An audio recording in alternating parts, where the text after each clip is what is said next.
30년 동안 그들은 똑같은 방식으로만 해왔습니다. 제가 만나는 대부분의 오래된 부부는 사실 관계를 맺는 것이 아닙니다. 그저 습관을 이행하고 있을 뿐입니다. 연결은 없고 공허함만 남는 습관 말입니다. 더 심각한 것은 많은 남편들은 자신이 아주 잘하고 있다고 생각하는 동안 바로 옆에 있는 아내는 그저 이 모든 것이 빨리 끝나기만을 바란다는 사실입니다. 왜 그럴까요? 사랑이 식었기 때문이 아닙니다. 문제는 남성들의 90%가 전혀 알지 못하는 여성의 신체에 관한 한 가지 진실에 있습니다. 인생 활력소에 오신 것을 환영합니다. 저는 의사 인화영입니다. 혹시 지금 제 이야기가 바로 당신의 이야기처럼 들리신다면 구독과 좋아요 버튼을 바로 눌러주십시오. 이 영상이 당신의 남은 인생을 바꿀 첫걸음이 될 테니까요. 오늘 우리는 기술이 아닌 진실을 이야기할 것입니다. 앞으로 20분 동안 저는 여러분께 보여드리겠습니다. 침실의 냉각기가 침대에서 시작되는 것이 아니라 무지에서 비롯된다는 사실을 말입니다. 그리고 그 해법은 정력제가 아니라 생각과 행동에 있어서 단 하나의 각도를 바꾸는 데 있습니다. 이 영상이 끝날 때쯤 여러분은 노력 없이 오직 이해만으로 그 불씨를 되살리는 정확한 방법을 알게 되실 겁니다. 이제 시작하겠습니다. 많은 분들이 저에게 묻습니다. 왜 함께한 시간이 길어질수록 육체적인 친밀감은 오히려 줄어드는 걸까요? 이건 단순히 익숙해져서가 아닙니다. 그 이면에는 훨씬 더 깊은 생물학적, 심리적 이유가 존재합니다. 먼저 남편들의 입장에서 보겠습니다. 오랜 결혼 생활 속에서 남성들은 자신도 모르게 의무감이라는 덫에 빠지기 쉽습니다. 아내를 만족시켜야 한다는 압박감, 젊었을 때와는 다른 신체 변화에 대한 불안감이 뒤섞여 관계는 즐거움이 아닌 시험처럼 변합니다. 그래서 그들은 가장 안전하고 익숙한 방식을 고수합니다. 수십 년간 해왔던 그 방식 말이죠. 육체적으로는 열심히 노력하고 있을지 모릅니다. 하지만 그 노력의 방향이 완전히 틀렸다는 사실을 알지 못합니다. 마치 열심히 노를 젓고 있지만 배는 엉뚱한 곳으로 향하고 있는 것과 같습니다. 그들은 아내의 침묵을 만족의 신호로 오해하지만 실은 그것이 포기나 체념의 다른 이름이라는 것을 깨닫지 못합니다. 이제 아내들의 입장으로 넘어가 보겠습니다. 여성의 몸은 출산과 갱년기를 거치면서 남성들이 상상하는 것 이상으로 극적인 변화를 겪습니다. 호르몬 수치의 변화는 단순히 기분만이 아니라 신체 감각 전체를 바꿉니다. 예전에는 즐거웠던 자극이 이제는 불편하게 느껴질 수 있고 몸이 반응하는데 더 오랜 시간과 섬세한 준비가 필요하게 됩니다. 여성에게 있어서 육체적 친밀감은 안전하다는 느낌과 깊이 연결되어 있습니다. 몸과 마음이 편안하고 존중받고 있다고 느낄 때 비로소 감각의 문이 열립니다. 하지만 수십 년간 반복된 의무적인 관계 속에서 여성의 몸은 스스로를 보호하기 위해 문을 닫아버립니다. 이것은 심리학에서 말하는 학습된 무기력과 유사합니다. 아무리 소리쳐도 듣지 않으니 결국 침묵을 선택하는 것입니다. 남편이 노력하는 모습을 보면서도 원하는 자극이 아니기에 아무것도 느끼지 못하고 이런 상황이 반복되면서 죄책감마저 느끼게 됩니다. 결국 그냥 빨리 끝났으면 좋겠다는 생각에 이르게 되는 것이죠. 세계적인 성 전문가인 에밀리 나고스키 박사는 여성의 성적 반응을 가속 페달과 브레이크 페달 모델로 설명합니다. 남편은 계속해서 가속 페달만 밟으려 하지만 아내의 마음속에는 불안감, 의무감, 피로감이라는 브레이크 페달이 바닥까지 꽉 발려 있는 상태인 것입니다. 이 브레이크를 먼저 풀어주지 않으면 아무리 가속 페달을 밟아도 차는 결코 앞으로 나아갈 수 없습니다. 많은 남성들이 여성의 몸을 아주 단순한 구조로 오해합니다. 하지만 이것은 진실과 거리가 멉니다. 중요한 것은 어떤 점을 찾는 것이 아니라 전체적인 지도를 이해하는 것입니다. 저는 이것을 쾌락의 생태계라고 부릅니다. 여성의 몸에는 단순히 하나의 스위치가 있는 것이 아닙니다. 서로 연결된 여러 감각 지점들이 조화를 이룰 때 비로소 깊은 반응이 일어나는 복잡하고 정교한 시스템입니다. 남성들이 평생 모르고 지나치는 가장 중요한 비밀이 바로 여기에 있습니다. 이 지도를 이해하기 위해 우리는 한 가지 핵심적인 사실부터 알아야 합니다. 대부분의 남성들이 생각하는 것과 달리 여성의 질 내부는 직선적인 통로가 아닙니다. 그것은 부드러운 곡선을 가진 입체적인 공간입니다.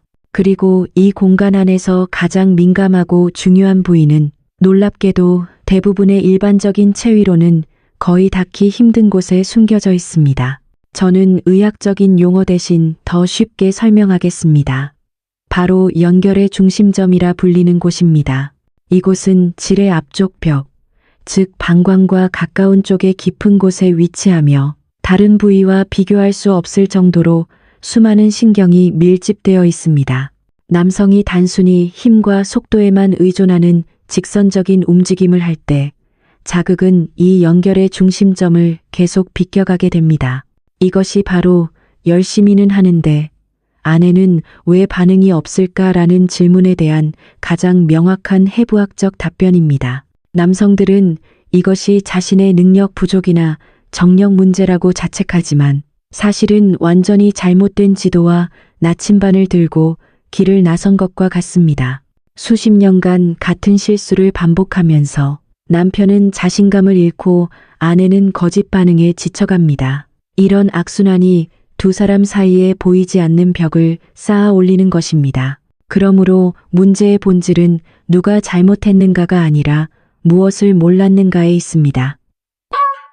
오늘 우리가 이 잊혀졌던 지도를 다시 펼쳐보는 이유가 바로 이것입니다. 이 지도를 이해하는 순간 여러분은 더 이상 어둠 속에서 헤맬 필요가 없습니다. 관계의 주도권을 되찾고 파트너에게 진정한 의미의 만족감을 선사할 수 있는 열쇠를 손에 쥐게 되는 것입니다. 이제 그 열쇠로 문을 여는 구체적인 방법을 알려드리겠습니다. 이제 문제의 핵심과 해결의 지도를 이해하셨으니 구체적인 열쇠를 드릴 차례입니다. 그 이름은 나선 스푼 체위입니다. 이름이 조금 생소하게 들릴 수 있지만 복잡하거나 기교가 필요한 자세가 절대 아닙니다. 이것은 여성의 신체 구조에 대한 깊은 이해를 바탕으로 설계된 아주 사소하지만 혁명적인 각도의 전환입니다. 이제부터 제가 단계별로 설명드릴 테니 글자가 아닌 그림을 머릿속에 그리며 따라와 보십시오. 이 설명은 3차원 그래픽으로 함께 보여드릴 때 가장 효과적입니다.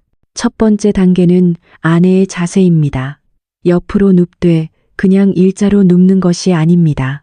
아래쪽 다리는 편안하게 펴고 위쪽 다리는 무릎을 살짝 구부려 앞으로 가져옵니다.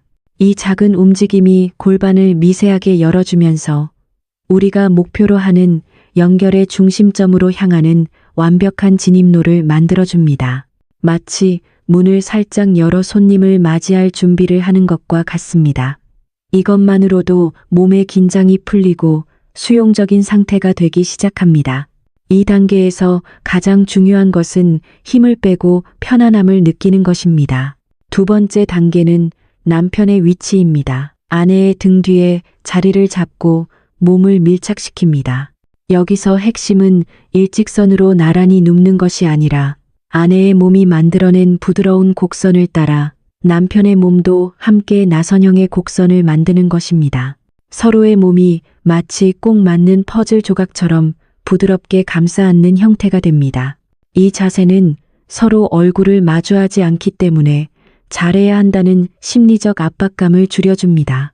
대신 온전히 몸의 감각과 호흡에 집중할 수 있는 환경을 만들어줍니다.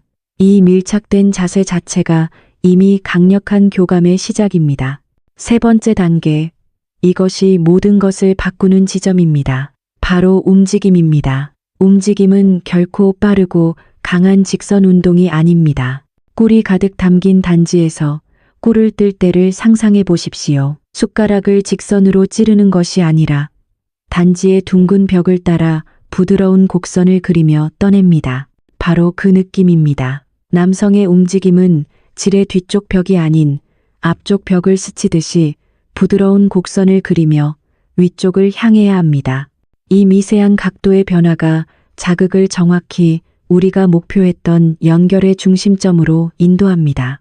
힘은 거의 필요하지 않습니다. 중요한 것은 곡선과 느린 리듬입니다. 깊이보다는 정확한 각도를, 속도보다는 꾸준한 압력을 유지하는 것이 핵심입니다. 이 움직임은 여성을 단순히 자극하는 것을 넘어 몸 전체의 감각 시스템을 깨우는 역할을 합니다. 이 세 단계가 합쳐질 때 나선 스푼 체위는 단순한 자세가 아닌 서로를 재발견하는 깊은 대화의 도구가 됩니다. 이제 기술적인 설명을 넘어 이 작은 변화가 어떻게 두 사람의 감정과 관계 전체를 뒤바꾸는지 이야기해 보겠습니다. 제가 앞서 말씀드렸던 이야기의 주인공들을 다시 만나볼 시간입니다. 여러분은 이제 왜 그들이 그런 반응을 보였는지 더 깊이 이해하실 수 있을 겁니다. 제가 66세의 강은정님에게 그날의 느낌을 물었을 때 그녀는 황홀경에 대해 말하지 않았습니다. 대신 그녀는 눈물을 글썽이며 이렇게 말했습니다. 내 몸이 처음으로 존중받는 느낌이었어요. 존중. 그렇습니다. 핵심 단어는 바로 존중입니다. 수십 년간 의무감과 체념 속에 닫혀있던 몸이 비로소 하나의 인격체로 대우받고 이해받고 있다고 느낀 순간 감정의 댐이 무너진 것입니다. 이것은 단순한 육체적 쾌감을 훨씬 뛰어넘는 한 여성의 자존감 회복에 관한 이야기입니다. 남편인 최영우님의 고백은 더욱 충격적이었습니다. 그는 이렇게 말했습니다. 아내가 그 순간 스스로 허리를 제게 밀착해 안겨올 때 저는 머리를 한 대 맞은 것 같았습니다. 아, 이게 진짜였구나. 나는 평생 이걸 모르고 살았구나. 하고요. 이전에는 항상 제가 이끌었고 아내는 따라왔습니다. 하지만 그날은 반대였습니다. 아내가 마음을 열자 저는 그저 그 흐름에 조용히 몸을 맞추었을 뿐인데 그 느낌이 훨씬 더 깊고 강렬했습니다. 이 두 분의 이야기는 우리에게 매우 중요한 사실을 알려줍니다. 진정한 연결은 힘으로 상대를 정복할 때가 아니라 상대방이 스스로 마음을 열 수 있는 안전한 공간을 만들어줄 때 일어난다는 것을 말입니다. 의학적으로 설명하자면 여성의 몸이 안전하고 존중받는다고 느낄 때 뇌에서는 옥시토신이라는 호르몬이 분비됩니다. 흔히 사랑의 호르몬, 결속의 호르몬이라 불리는 이 물질은 스트레스를 줄이고 신뢰감을 높이며 두 사람 사이의 유대감을 강화합니다. 즉, 올바른 신체적 접근은 뇌의 화학 작용 자체를 바꾸어 관계의 근본적인 질을 변화시키는 것입니다. 이것이 바로 나선 스푼 체위가 단순한 기술이 아닌 관계 치료의 한 형태가 될 수 있는 과학적인 이유입니다. 각도의 변화가 감정의 변화를 이끌고 감정의 변화가 관계의 변화를 만듭니다. 이 선순환이 한번 시작되면 두 분의 침실은 더 이상 의무의 공간이 아닌 치유와 재발견의 공간으로 거듭나게 될 것입니다. 오늘 우리는 꽤 깊은 이야기를 나누었습니다. 어쩌면 조금 불편했을 수도 있고 어쩌면 오랫동안 잊고 지냈던 어떤 감정을 건드렸을지도 모릅니다. 하지만 괜찮습니다. 변화는 언제나 그렇게 시작되니까요. 이제 이 모든 것을 정리하며 여러분이 오늘부터 당장 실천할 수 있는 3가지 황금률을 드리겠습니다. 이것은 단순한 요약이 아니라 여러분의 남은 인생을 풍요롭게 만들어줄 행동 지침입니다. 첫째, 노력 대신 이해를 선택하십시오. 정력을 과시하고 시간을 늘리고 힘을 쓰는 것을 멈추십시오. 대신 오늘 우리가 함께 펼쳐보았던 몸의 지도를 이해하려 노력하십시오. 당신의 파트너는 정복의 대상이 아니라 함께 탐험하고 발견해야 할 신비로운 세계입니다. 이해가 시작되는 곳에서 저항은 끝이 납니다. 둘째, 직선이 아닌 곡선을 기억하십시오. 우리 인생도 관계도 결코 직선이 아닙니다. 꿀단지 속꿀을 뜨던 숟가락의 움직임을 잊지 마십시오. 강함이 부드러움을 이기지 못하고 빠름이 꾸준함을 이기지 못합니다. 이 원리는 관계의 가장 내밀한 순간에 더욱 강력하게 작용합니다. 여러분의 움직임 속에 이 곡선의 지혜를 담으십시오. 셋째, 기술이 아닌 연결을 추구하십시오. 오늘 배운 나선 스푼 체위조차도 그것이 다시 하나의 기술이나 의무가 되어서는 안 됩니다. 목표는 완벽한 자세를 취하는 것이 아니라 파트너의 호흡을 느끼고 작은 신음소리에 귀 기울이며 서로의 감정적 흐름에 몸을 맞추는 것입니다. 이것은 남성이 이끄는 독주가 아니라 두 사람이 함께 연주하는 이중주입니다. 진정한 교감은 내가 무엇을 하느냐가 아니라 우리가 무엇을 함께 느끼느냐에 달려 있습니다. 사랑하는 인생 활력소 시청자 여러분, 60 이후의 시간은 약해지는 시기가 아니라 정교해지는 시기입니다. 젊음의 힘은 사라졌을지 몰라도 세월의 지혜가 그 자리를 채웠습니다. 오늘 제가 나눈 이야기는 단순히 잠자리의 비법이 아닙니다. 이것은 수십 년의 침묵 끝에 서로에게 다시 말을 거는 새로운 언어입니다. 이 언어를 사용하여 단지 쾌락만이 아니라 서로를 되찾으시길 바랍니다. 만약 오늘 영상이 여러분의 마음에 작은 파동이라도 일으켰다면 인생 활력소 채널을 구독하시고 알림 설정을 켜주십시오. 우리의 활기찬 인생을 되찾기 위한 대화는 이제 막 시작되었으니까요. 진심으로 감사드립니다.